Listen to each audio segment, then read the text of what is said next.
This video shows how I did everything to build a shed for my inspiration, as you see here, and some basic plans I got out of a shed book, as well as my own plans, which is what I actually built, to my shopping trip with my helper and all the supplies we got.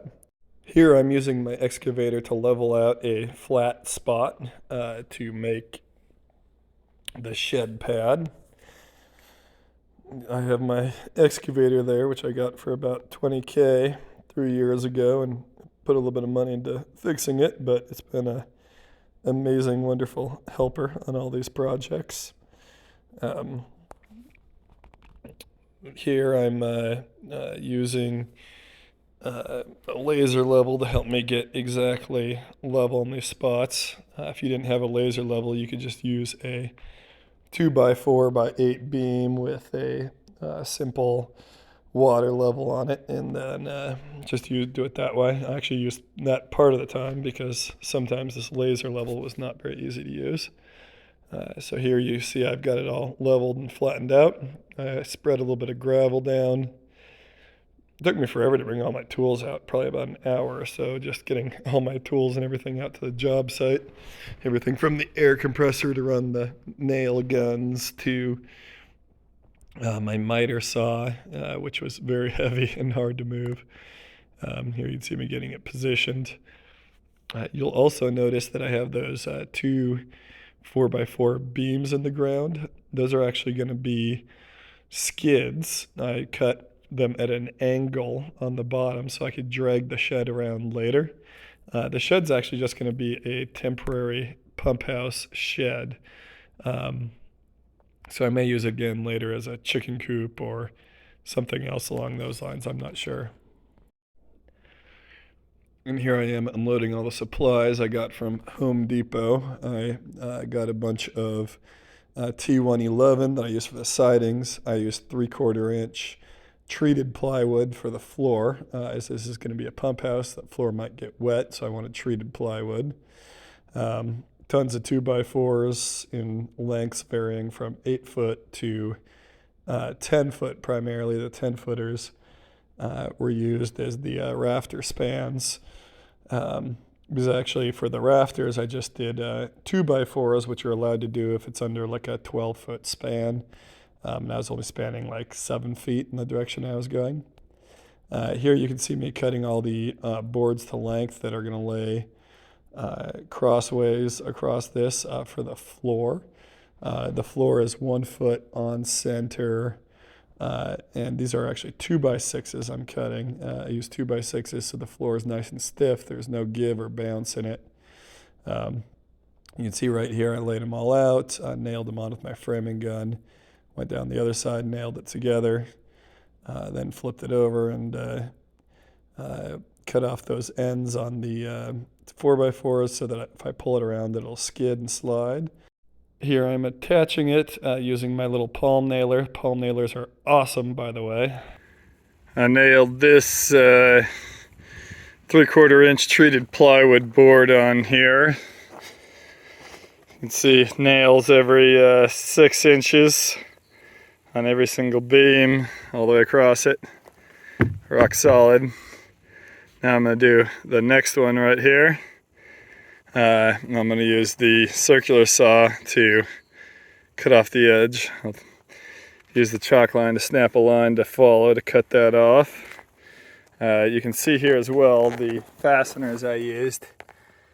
So that's the, I had some of these extra 4-inch wide by 2-inch long, or 4-inch long by 2-inch wide brackets. I had 3 of these. I used these on the corners, and the rest of them I just use these hurricane ties.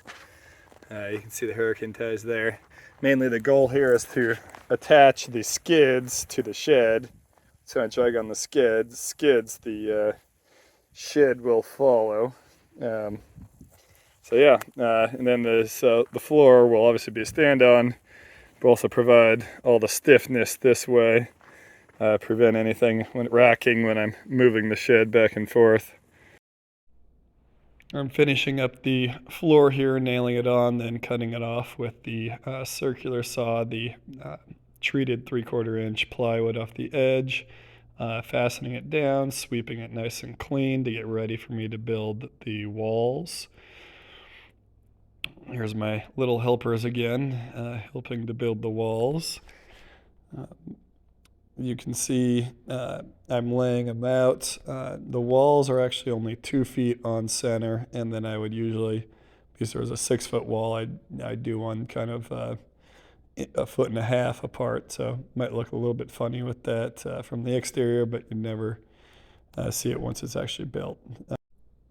Now I'm just building another wall. I built all 4 walls before I stood any of them up because I wanted to be able to use that flat surface of the shed floor to get all these walls built. I just build a wall and I put it off on the side.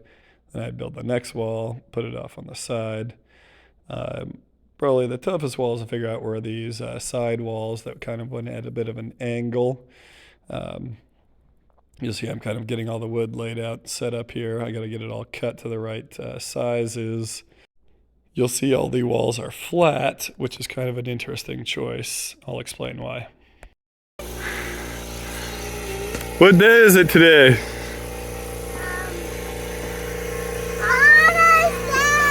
Father's Day. My helper's up here on the rock pile.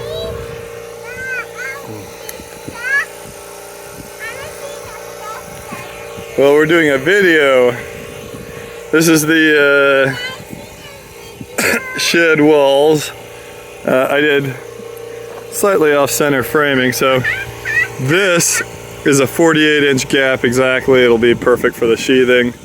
And this I just had like 1.5 feet, so I just put that one in the middle rather than try and do the other way. Same thing over on the other side. These are the 2 sides. There's going to be rafters coming across here. That'll be the shed slope of the shed roof.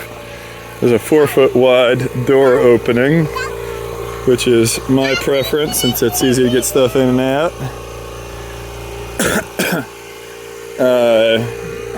The back wall is 2 foot on center, basically. 8 foot wide, 8 foot long there. I have my deck, as you remember, 2x6, a cone across, and then sheathing on top, and skids down on bottom, and then I fasten the walls onto 2x6 outside framing members, and there are screws as well to help hold it on, screws as well as nails. And I screwed the walls together after I got them leveled. I had to go around and level it and put some bracing on to hold it in place. So that is where we are now. And rains are coming today, so I'm gonna have to cover all my stuff up with my somewhat torn tarp. Hopefully keep my tools dry, and let the critters continue to build their project up top. Here I'm hanging the T11 siding. Pretty easy. I just usually would stick 2 nails on the bottom sill, and then I'd rest the siding up on top of those and then put the level on it to get it just perfectly right. And then I'd hang it and nail it up to the 2x4s. Cut off the overhanging edges with my circular saw. Use my chalk line to make a little line so I could do that. I'd also chalk line the nailing spots. So I'd take a chalk line from the top and drop it down so I know exactly where I was nailing the T111 to the 2x4 behind it. The worst thing you can do, or the most annoying thing you can do, is sticking a bunch of nails through your plywood and not hitting the 2x4s, and then you got to hammer all those back out and patch the holes you made. Here, my critters are getting a little bit more involved. They decided to attack my camera. So there's me fixing it up. Here I'm kind of planning, I believe, exactly how I want to do those top edges. Changing the saw blade. This one burnt out pretty much. Milwaukee has a nice little tool. And then you press the lock button right here. See?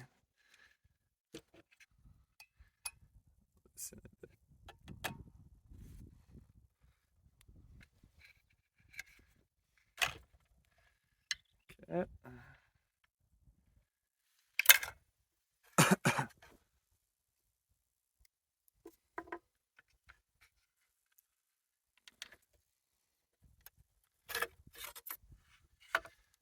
The bolt and nut. It's the dead blade.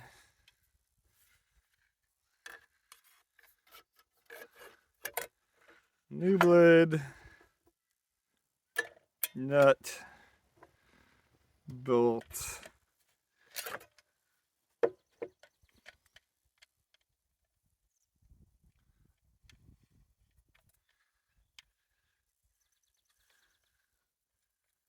Okay, I press this button again to really get tight.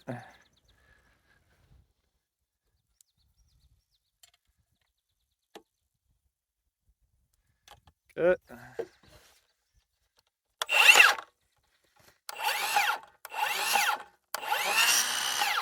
Should be good to go. Put this guy back.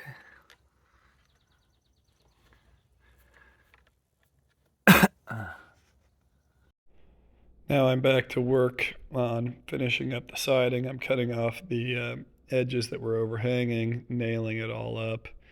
Now here's where I begin to set up the bird's mouth. I actually basically, to do the bird's mouth, just calculated it directly by putting a board up there, marking where I wanted it.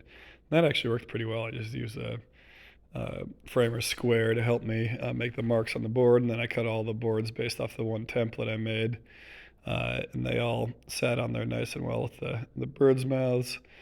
So I'm going along here and toenailing each one of these on there, which was not my favorite way of doing it, but I didn't have the extra little ties, hurricane ties, so I just tried to nail it on there fairly well.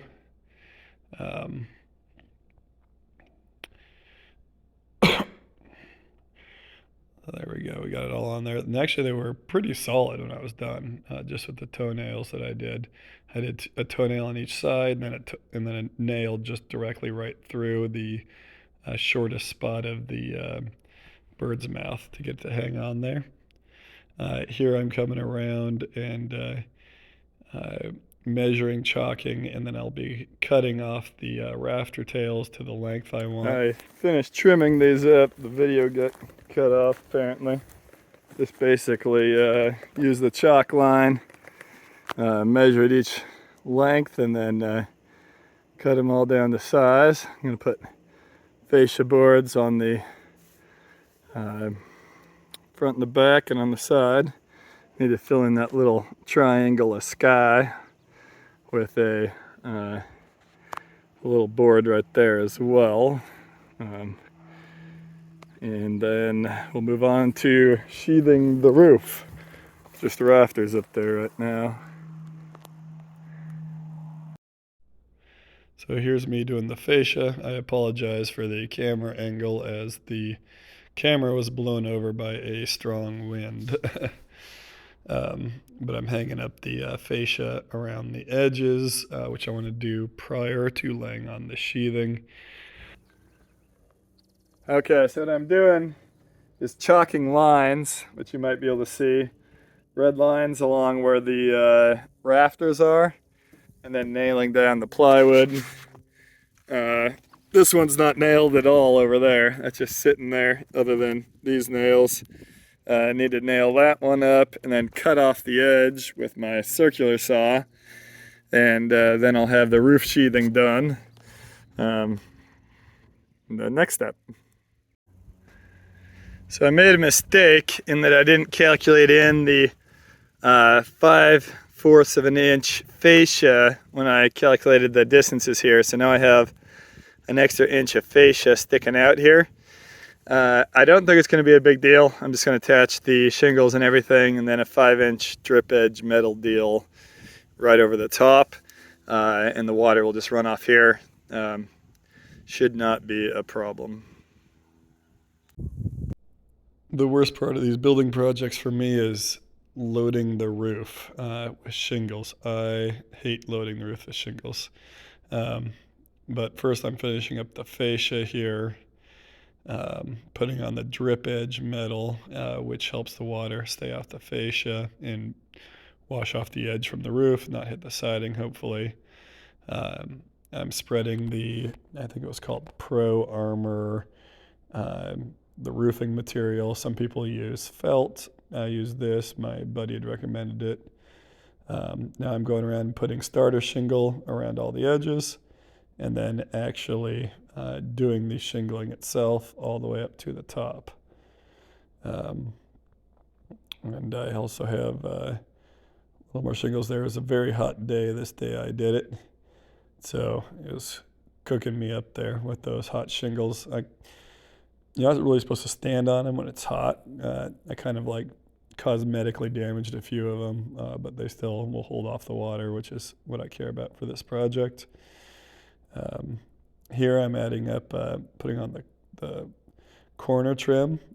This is probably the most expensive part of the project. Each one of those stinking boards cost $30, and I had to go through quite a few of them. It was like $500 for those corner boards, and the rest of the project was only about $1,200, something like that. Although I did decide to splurge, and I treated myself to a really nice paint gun, which I'll show you guys in a little bit. Okay, so I finished building this door. It's basically just the same siding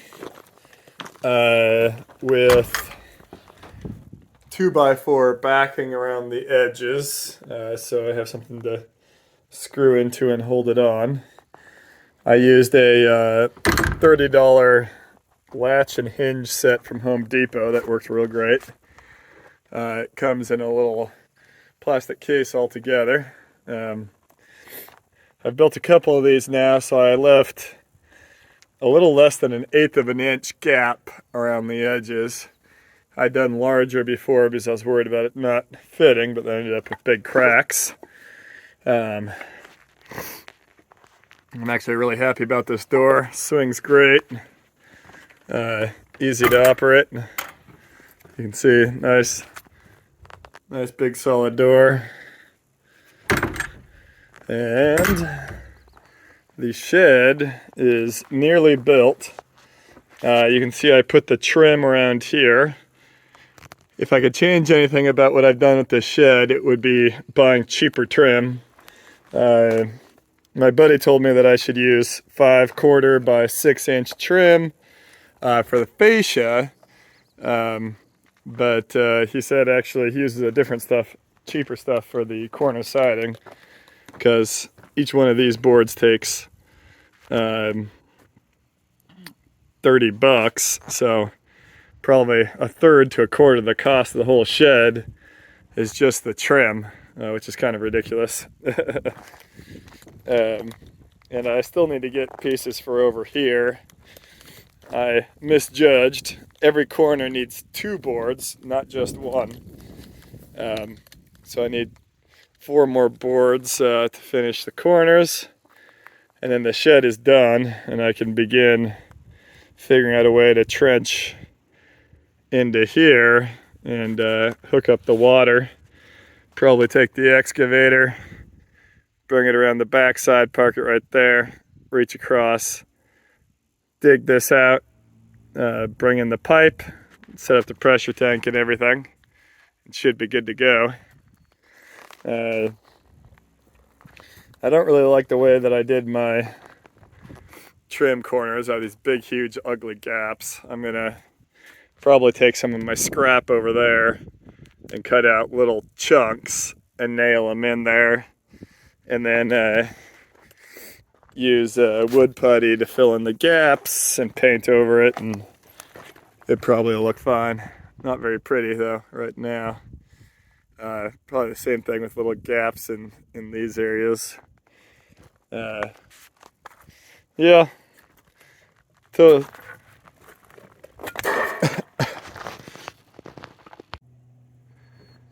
alright, I caulked all the nail holes, cleaned up the job site, moved all my stuff.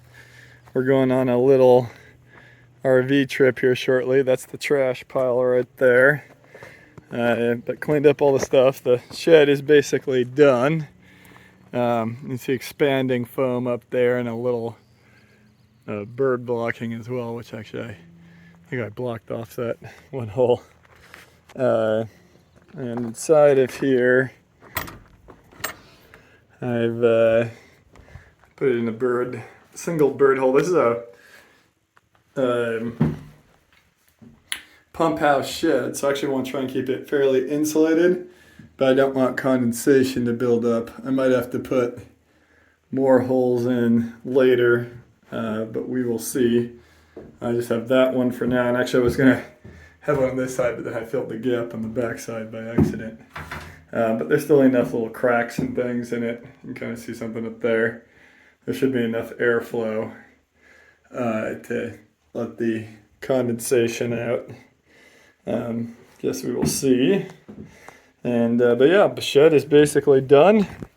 Just needs paint, and then I can begin the process of actually hooking up the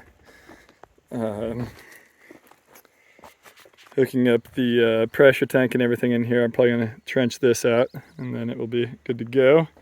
Right now I'm going to try and pick up my material that's still worth something and take it back up to the house and put it somewhere for storage. So that's the last thing for tonight. Alright, I just moved my truck out of overspray distance, I hope. That's a bit windy.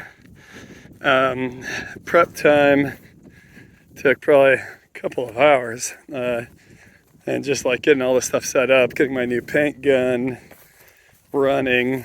But now I should have everything I need. Just got to mix up the paint.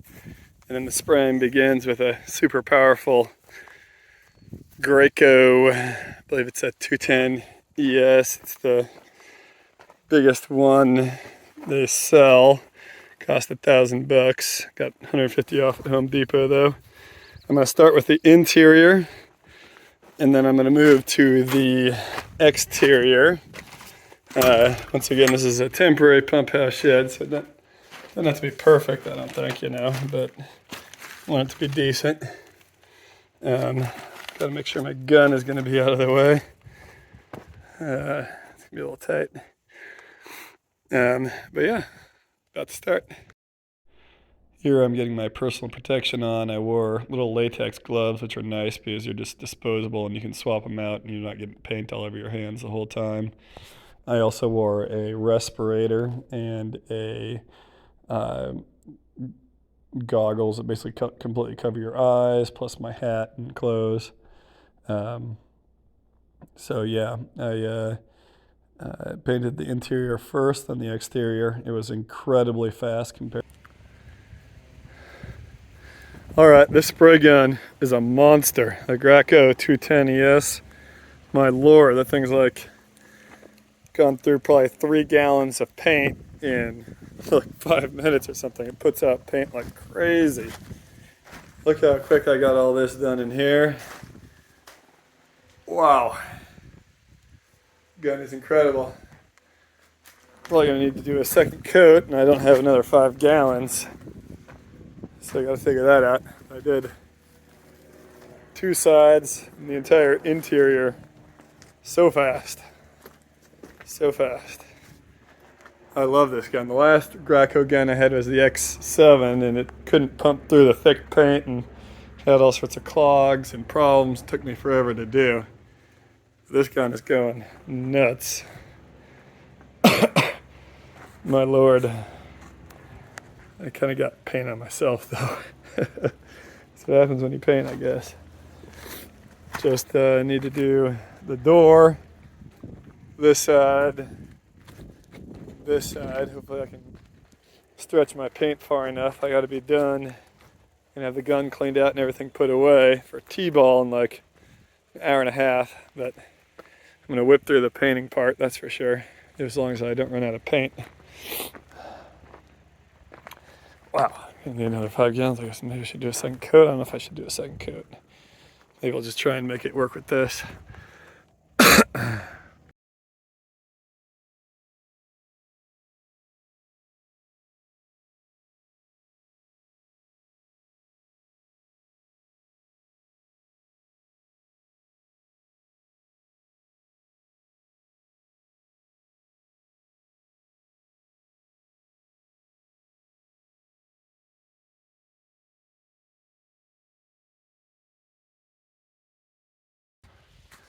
All right, almost done painting this thing, I think. Just looking for any spots I missed or anything. This paint gun has been amazing. Very happy with it. A little bit of paint left there. Maybe I'll spray it on there just to thicken up the coating a little bit. Looking pretty good, I think. Let's see. Yeah, this side and that side will get the most weather, so maybe I'll thicken the coatings on those just a bit. I don't think I can get back inside. Painted the door inside out, corners, edges, all of that stuff. They're looking pretty good, I think. Paint gun is awesome. I'm in love. Racco 210, yes. Highly recommend, highly recommend. This is the finished painted shed.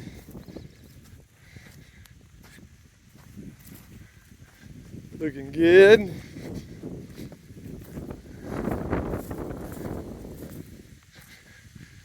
Love that sprayer. Got it cleaned up. Hopefully it'll work just as well the next time I decide to take it out. We will see. We will see.